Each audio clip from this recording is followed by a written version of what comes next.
اعوذ باللہ من الشیطان الرجیم بسم اللہ الرحمن الرحیم اذ تبرأ الذین اتبعوا من الذین اتبعوا ورأوا العذاب وتقطعت بهم الاسباب۔ صدق اللہ العظیم۔ رب اشرح لی صدری ویسر لی امری واحلل عقدۃ من لسانی یفقہوا قولی۔ رب یسر ولا تعسر وتمم بالخیر، آمین یا رب العالمین۔ آج کے سبق میں ہم انشاءاللہ تعالیٰ سورۃ البقرہ کی آیت نمبر 166 کو گرامیٹیکلی انالائز کریں گے۔ ایک مختصر سی آیت ہے، انشاءاللہ تعالیٰ جلد یہ انالائز ہو جائے گی۔ تو چلتے ہیں سب سے پہلے اس آیت میں استعمال ہونے والے الفاظ کی طرف، اور الفاظ کو پہچانتے ہیں حروف، افعال اور اسماء کے اعتبار سے۔ جی آیت آپ کو حروف، افعال اور اسماء کے اعتبار سے رنگوں میں نظر آ رہی ہے۔ اب ہم باقاعدہ ایک جملے کا انالیسس کرتے ہیں، اور یہ ایک بڑا جملہ ہے جس میں چھوٹے چھوٹے کچھ جملے شامل ہیں، تو انشاءاللہ تعالیٰ اس ایک آیت کو ہم ایک ہی جملہ کنسیڈر کریں گے۔ تو اس سے یہ جملہ شروع ہو رہا ہے۔ اس ہم جانتے ہیں آپ کا یہ ظرف ہے، یہ جب بھی آتا ہے اس کا ایک مضاف الیہ ہوتا ہے، اور اس کا مضاف الیہ جو ہے وہ ایک جملے کی صورت میں ہوتا ہے۔ از آپ کا ظرف ہو گیا، اس کو ہم کیا بنائیں گے؟ اس کو ہم جو پچھلی آیت میں از آیا تھا نا، اس کا بدل بنا لیتے ہیں، یا اس از کو ہم ایک محذوف اذکر فعل کے لیے مفعول بنا لیتے ہیں۔ زیادہ بہتر یہ ہے کہ ہم پچھلی آیت میں استعمال ہونے والے از سے اسے بدل بنا دیں۔ از یہ ظرف ہے، اور میں نے جیسے کہا کہ یہ بدل ہے، تو اس کو ہم بدل بنا لیتے ہیں پچھلی آیت کے اس سے۔ اس کے بعد جیسے میں نے عرض کیا ہے کہ ظرف ہے یہ، اور اس کے بعد مضاف الیہ آتا ہے، تو مضاف الیہ ایک جملہ ہوتا ہے، تو جو مضاف الیہ آ رہا ہے وہ آ رہا ہے تبرأ۔ تبرأ جو ہے، اگر آپ تھوڑا سا اس پہ غور کریں تو شروع میں آپ کو ایک تا نظر آ رہی ہے، جس کو میں نے زائد حروف کے کلر میں ذکر کیا ہے، اور با، را اور حمزہ آپ کو مادے کے 3 حروف نظر آ رہے ہیں، اور درمیان والا حرف جو ہے وہ شد کے ساتھ ہے۔ تو شروع میں اگر تا لگی ہو اور عین کلمہ شد والا ہو تو یہ باب تفاعل بنتا ہے۔ تو یہ باب تفاعل کا ماضی ہے، با را حمزہ مادہ، باب تفاعل، تبرأ یتبرؤ۔ اسکرین پہ آپ دیکھ رہے ہیں لکھا ہوا باب تفاعل، تبرأ یتبرؤ تبرؤن۔ اس کے معنی ہے خود کو بری قرار دینا، اعلان براعت کرنا۔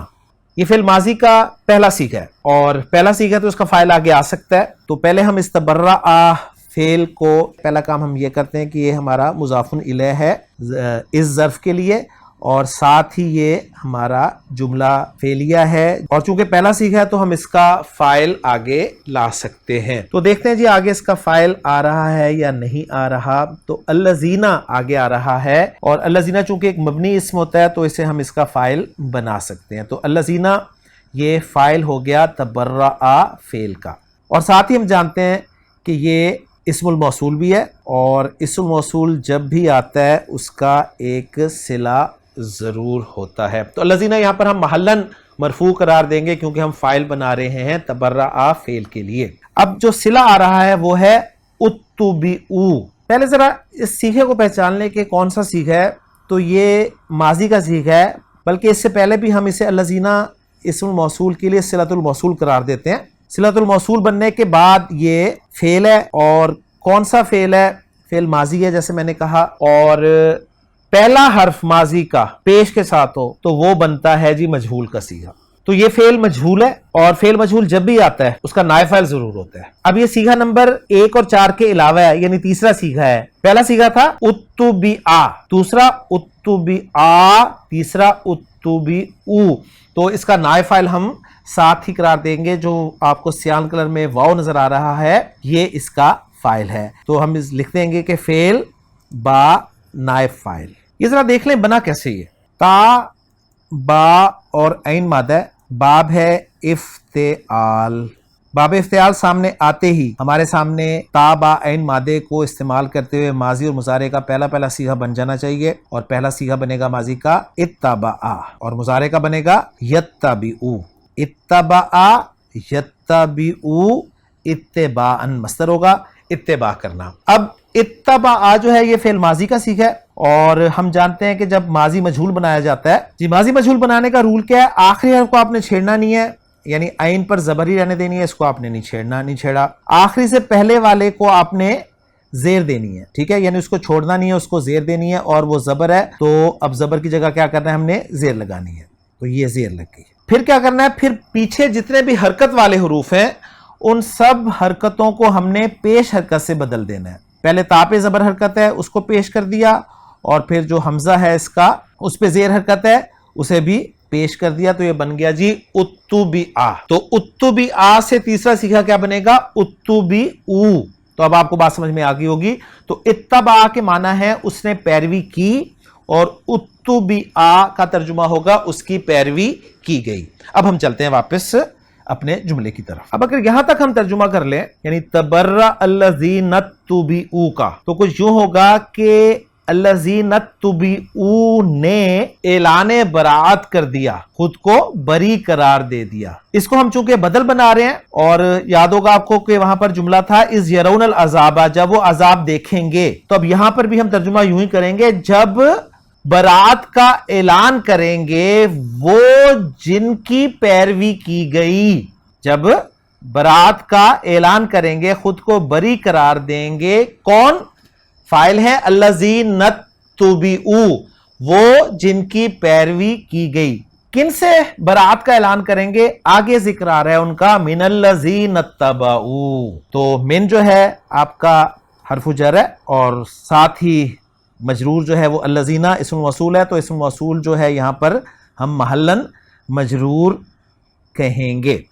اور پھر یہ من الذین جو جار مجرور کا مجموعہ ہے، یہ متعلق ہو جائے گا تبرأ فعل کے. اب ساتھ ہی الذین جو ہے اسم موصول ہے، اور اسم موصول جب بھی آئے گا اس کا صلہ آئے گا، تو آگے اتبعوا جو ہے یہ صلۃ الموصول ہے. اکثر اسٹوڈنٹس پوچھتے ہیں کہ یہ آپ کیسے پڑھ لیتے ہیں جی؟ یہاں پر آپ نے الف کے نیچے زیر پڑھی ہے، اور وہاں پیچھے آپ نے الف کے اوپر پیش پڑھی تھی. تو دیکھیں سیدھی سی بات ہے، یہ جب تک آپ نے گرامر کا کورس نہیں کیا ہوگا اس وقت تک آپ ان کی حرکات کو صحیح طریقے سے نہیں پڑھ سکتے. یہ سمپل سی بات ہے. تو یہ ماضی کا سیغہ ہے اتبعوا، اور مجہول کا سیغہ جب بنے گا تو پھر وہ اتبعوا بنے گا. ٹھیک ہو گیا؟ تو یہ اتبعوا یہ صلۃ الموصول ہے، اور ساتھ ہی یہ آپ کا جملہ فعلیہ ہے جو کہ فعل اور فاعل کا مجموعہ ہے. اور فاعل جو ہے اس میں ضمیر ہے سیان کلر میں جو آپ دیکھ رہے ہیں واو کی، جسے ہم ہم کی ضمیر کہتے ہیں. اور یہ تیسرا سیغہ ہے، یعنی اتبعوا کا ترجمہ ہوگا انہوں نے پیروی کی. تو الذین اتبعوا کا ترجمہ ہوگا وہ جنہوں نے پیروی کی. من الذین اتبعوا کا ترجمہ ہوگا ان لوگوں سے جنہوں نے پیروی کی.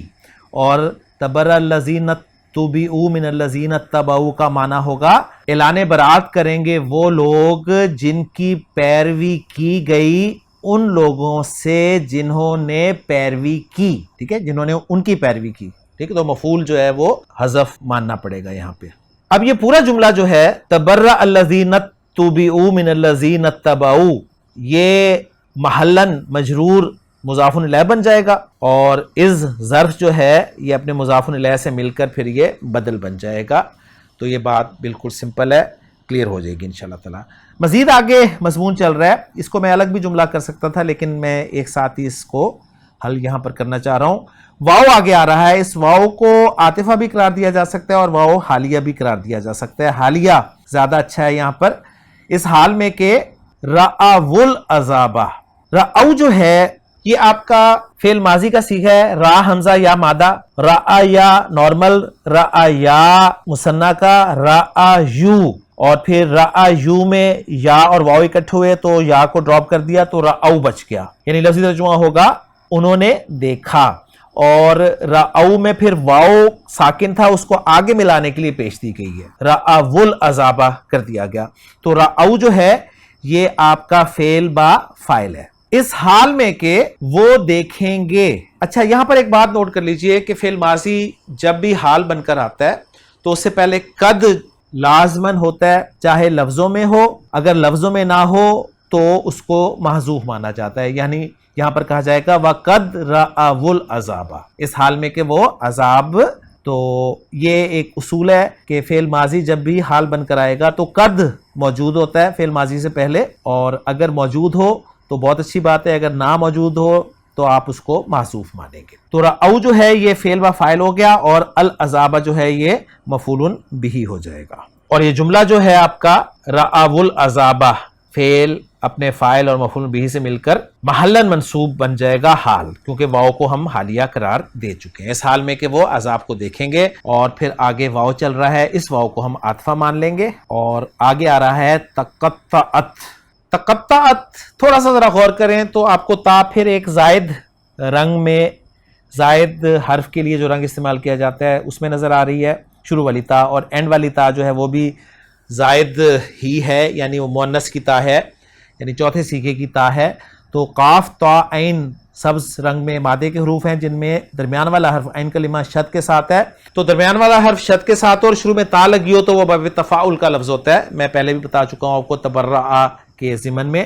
تو یہاں پر بھی ہم اسے باب تفاعل کا لفظ کہیں گے. اور اسکرین پہ آپ دیکھ رہے ہیں قاف تا عین مادہ باب تفاعل تقطع یتقطع تقطعا. اس کے معنی ہے ٹکڑے ٹکڑے ہو جانا یا ٹکڑے ٹکڑے کر دینا. تو گویا یہ فعل جو ہے لازم بھی استعمال ہوتا ہے اور متعدی بھی استعمال ہوتا ہے. اور آیت کا ریفرنس خان صاحب نے یہی دیا ہے کہ وَرَأَوُا الْعَذَابَ وَتَقَطَّعَتْ بِهِمُ الْأَسْبَابُ، اور ٹکڑے ٹکڑے ہو جائیں گے. ٹھیک ہے، تو گویا ساتھ ہی پتہ چل رہا ہے کہ واو کو جو ہم نے عاطفہ قرار دیا وہ بالکل صحیح قرار دیا ہے، اور تقطعت کا عطف ہم کر رہے ہیں رعو پر. تو تقطعت جو ہے یہ عطف علی رعو ہے اور ساتھ ہی یہ آپ کا فعل ہے. فاعل میں ساتھ اس لیے نہیں بول رہا کیونکہ چوتھا سیغہ ہے، جب پہلا اور چوتھا آتا ہے تو فاعل آگے آ سکتا ہے. تو آگے ذرا سی نظر ڈالیں تو آپ کو الاسباب کا لفظ مرفوع نظر آ رہا ہے، تو الاسباب کو ہم اس کا فاعل بنا سکتے ہیں. تو بہرحال تقطعت کے بعد آ رہا ہے بہم. بہم جو ہے یہ جار مجرور کا مجموعہ ہے اور یہ متعلق ہے فعل تقطعت کے. اور اس کے بعد آگے آ رہا ہے الاسباب جو کہ فاعل ہے تقطعت فعل کا. تو تقطعت فعل اپنے متعلق بہم اور فاعل الاسباب سے مل کے جملہ فعلیہ خبریہ ہو کر یہ عطف ہو گیا رعو فعل پر. اور بہم میں ہم میں میم ساکن تھا، اس کو بھی ملانے کے لیے آگے پیش دی گئی. تو اس سے آپ کو یہ بات اچھی طرح سمجھ آ جانی چاہیے کہ جمع مذکر کی جو ضمیر ہے اس کو آگے ملاتے ہوئے پیش ہی دی جاتی ہے. آپ نے رعو میں بھی دیکھا تھا جمع مذکر کی ضمیر تھی اس کو ملاتے ہوئے پیش دی گئی، اور یہاں بہم میں بھی آپ نے دیکھا جمع مذکر کی ضمیر تھی تو اس کو آگے ملاتے ہوئے پیش دی گئی.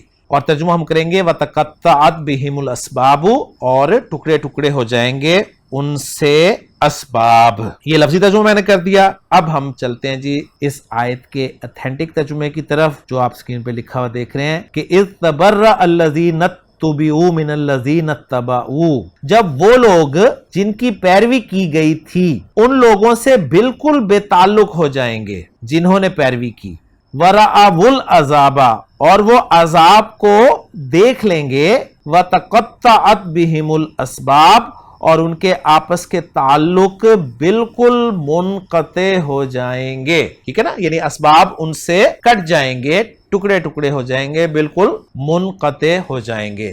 تو الحمدللہ جی آیت نمبر 166 کو ہم نے بڑی تفصیل کے ساتھ گرامیٹیکلی انالائز کر لیا الحمدللہ، اور ہماری آیت مکمل ہو گئی ہے. انشاءاللہ تعالی اگلے لیکچر میں اگلی آیت کے ساتھ آپ سے ملاقات ہوگی. سبحانک اللہم و بحمدک، اشہد ان لا الہ الا انت، استغفرک و اتوب الیک.